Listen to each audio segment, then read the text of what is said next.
राज्यभरातील शेतकऱ्यांसाठी आज दिवसभरातील महत्त्वपूर्ण ठळक बातम्या. पीक विमा योजना, नुकसान भरपाई तसेच पीएम किसान योजना, नमो शेतकरी योजना, सर्व काही अपडेट बघायला मिळेल. फक्त व्हिडिओ पूर्ण नक्की बघा. फळपीक योजनेचा शेतकऱ्यांना लाभ, विमा उतरणाऱ्यांची संख्या वाढली. ज्या शेतकऱ्यांना पीएम किसान योजनेचा 21वा हप्ता मिळालेला आहे त्या शेतकऱ्यांना आता लवकरच नमो शेतकरी योजनेचा 8वा हप्ता देखील मिळणार आहे. समोर अपडेट आहे, त्यामुळे व्हिडिओ पूर्ण नक्की बघा. आणि जर तुम्ही या यूट्यूब चॅनलवर नवीन आलेला असाल तर लगेच या यूट्यूब चॅनलला सबस्क्राईब करून टाका. खुल्या बाजारामध्ये सोयाबीन विक्रीसाठी शेतकऱ्यांचा हात आखडता. बाजार समित्यामध्ये आवक घटली, शेतकऱ्यांना भाववाढीची प्रतीक्षा. शेतकरी आर्थिक अडचणांमध्ये या ठिकाणी गुंतले.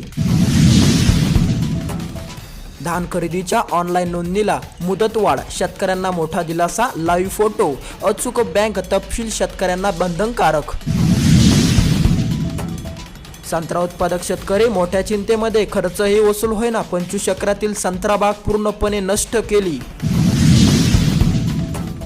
भुसावळ बाजार समितीत सोयाबीन खरेदी केंद्र सुरू, हमी भावाने खरेदी, शेतकऱ्यांना थेट आर्थिक दिलासा मिळाला. नंदुरबार जिल्ह्यामध्ये 18 मेगावॉट विजेची बचत, शेतकऱ्यांच्या शेतामध्ये दिवसा पाणी. कुसुम घटक योजनेमुळे 6000 सोलार सुरू, 10,000 शेतकऱ्यांना लाभ. सिंचनामध्ये झाली आता वाढ. विक्रम परिसरामध्ये कांदा उत्पादन भरघोस, दर नसल्यामुळे शेतकरी मोठ्या चिंतेमध्ये आहे. कांद्याच्या दरामध्ये लक्षणीय वाढ, ग्राहकांच्या डोळ्यामध्ये पाणी. शेतकरी बीज उत्पादनाकडे वळला.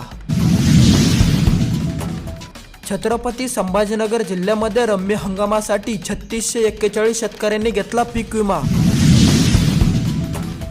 रायगड जिल्ह्यामध्ये कडधान्यासह भाजीपालाही फुलणार.